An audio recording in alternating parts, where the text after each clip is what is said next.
have an exciting event that's taking place next weekend, Saturday, April 30th at 2 o'clock. And this is after a little hiatus, like I think a lot of things, right? We have Books in Bloom returning to the Eagle Valley Library District. And this is your opportunity to just kind of have an intimate afternoon with some writers, with some book lovers, some lively conversation, and some appetizers. And one of the authors that will be at this year's event is a New York Times best-selling author. You might recognize her work of Sin in the Second City, American Rose, Liar Temptress Soldier Spy, and maybe her newest work, The Ghosts of Eden Park. So let's bring her on in, Miss Karen Abbott. Thank you so much for joining us this morning. Karen, where are you joining us from? I'm actually joining you from Cincinnati, Oh, which is the setting for the Ghost of Eden Park. I have a talk here tonight. But I've been looking forward to Books in Bloom for years. So thanks so much for having me on. yeah, no, this is really exciting. And so let's just talk a little bit about the Ghosts of Eden Park, because I'm a big history nerd, Karen. I love some history, and you have just taken history and just kind of well, turn it into something that people are consuming at an alarming rate. So tell us a little bit about this book and also the research that goes into creating something like this. Sure. Well, that's so kind of you to say. I really like to write history that reads like novels. You know, I really want to take a little known obscure slice of history and tell the story as though it were a novel.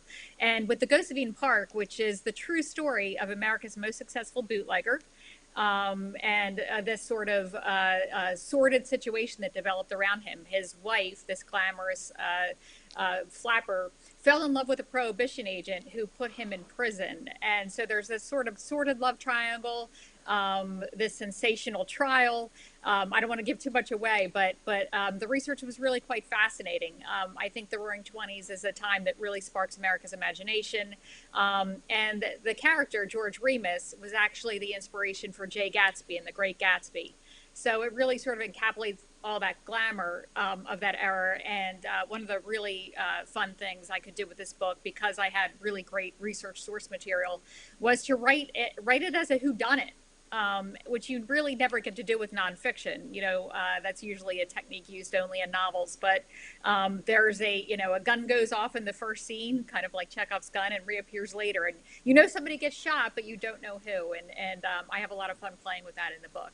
Oh my gosh, it's so exciting. I mean, just reading the description, I cannot wait to dive into this. And so with Books in Bloom, I mean, this is your chance to actually, meet people one on one like myself that are giant history nerds and to be able to have these conversations. And have you ever been out to Vail before? I have been to Colorado, but not to Vail. And unfortunately, I have a bum knee from high school and have never been able to ski. But I like watching people ski. It looks very strenuous but exciting.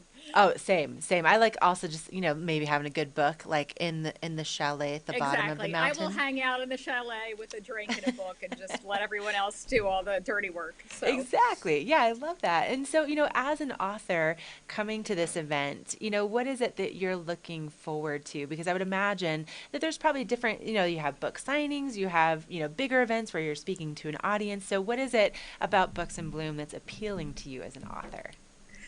Well, there's a few things. That number one, when a writer writes a book, you become really, really close to the characters, especially if they were from history, if they were real people. They sort of, this sounds odd because I don't know if you want to be friends with some of the characters in my book. They're rather unsavory people. Um, but they start to become your friends and you miss them. When the book is out in the world, you start to miss them.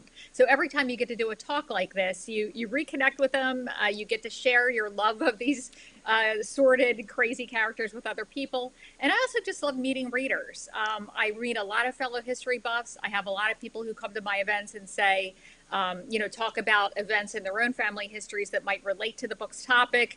So many people have come up and said they have, bootlegger connections in their family and things like that. So I always really love also just meeting with readers and just hearing how they connect to history and how they connect to the material. I And like to so, say I'm in the business of time travel, and I really like to, let readers immerse themselves in experience like that. Oh, I love that. And how did you get into writing about history in the first place? Where did that where did that come from? Well, it's funny. I was a journalist in Philadelphia for a few years and was never much interested in history. I was an English major, but my grandmother told a story about her grandmother and a sister who had immigrated from Slovenia in 1905. And one of those women went to Chicago and was never heard from again.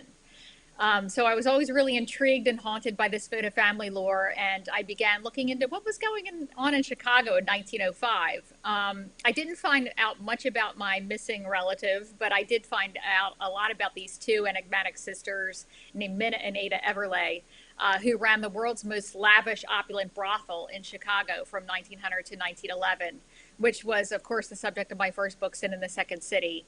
And from then on, I just became a complete history buff and really, really enjoy digging up stories that tell something about America's past and that really hasn't been explored before. Oh my gosh, so exciting. Well, I'm so thrilled that you'll actually be here with us in person next weekend. So it sounds like you've got a lot of events coming up in between that time. But if people want to get tickets, they can go to evld.org. It's going to be taking place at 2 o'clock, the Westin Riverfront, next Saturday on April 30th. And, so Karen, if people are interested in getting the books in advance, they'd like to, check out some of your other work, where can they find more information about you? Where can they get the books? What's the best way to find out more? Well, my website is, I have actually two websites because I'm writing books under another name as well. But my website for this book is karenabbott.net, KarenAbbott.net.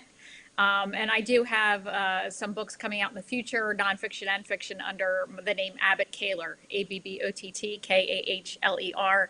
And I changed my name. It was actually quite a weird and eerie story, but I changed my name back in 2015, and I'm just starting to incorporate that into my work. So, also feel free to email me. I love to hear from readers on email, abbottauthor@gmail.com.